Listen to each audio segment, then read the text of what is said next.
گزشتہ دنوں عاشقان رسول کی دینی تحریک دعوت اسلامی نے ترقی کے میدان میں ایک اور سنگ میل عبور کرتے ہوئے شعبہ خدام المساجد والمدارس کے تحت لندن کے علاقے ومبلے میں غیر مسلموں کی عبادت گاہ رہنے والی جگہ حاصل کر لی تھی۔ اسی عمارت میں گزشتہ دنوں دعوت اسلامی کے تحت سنت و برے اجتماع کا انعقاد کیا گیا، جس میں ومبلے اور لندن کے مختلف علاقوں سے مختلف شعبۂ زندگی سے وابستہ افراد و مقامی عاشقان رسول کی شرکت ہوئی۔ اس موقع پر لندن و دیگر علاقوں کے ذمہ داران دعوت اسلامی بھی موجود تھے، جبکہ نگران لندن UK ریجن اور رکن لندن UK ریجن نے سنت و بھرے بیانات کیے اور مدنی مرکز فیضان مدینہ کے لیے جگہ کے ملنے پر اللہ پاک کا شکر بجا لاتے ہوئے اس جگہ کی خریداری اور تعمیراتی کاموں میں تعاون کرنے اور کوششیں کرنے والوں کو دعاؤں سے بھی نوازا۔ اختتام پر صلاۃ و سلام بھی پڑھا گیا اور دعا کا سلسلہ ہوا۔ یا نبی سلام علیکہ،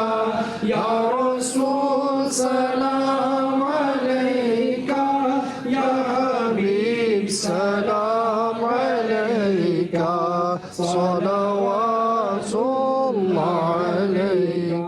واضح رہے کہ اب اس عمارت میں تعمیراتی کاموں کا سلسلہ بھی شروع کیا جا چکا ہے، جہاں تزئین و آرائش کے بعد بہت جلد مدنی مرکز فیضان مدینہ کا افتتاح بھی کیا جائے گا، جس میں 5 وقتہ و نماز جمعہ کی ادائیگی کے لیے مسجد اور قرآن پاک و دینی علوم سے معاشرے کو روشناس کروانے کے لیے بچوں اور بچیوں کے لیے علیحدہ مدرسۃ المدینہ و جامعۃ المدینہ کی برانچز بھی قائم ہوں گی۔ اسی کے ساتھ دعوت اسلامی کے شعبہ کفن دفن کے تحت فیونرل سروسز اور دیگر شعبہ جات کا قیام، مدنی قافلوں کے سفر سمیت 12 دینی کاموں کا سلسلہ بھی رہا کرے گا۔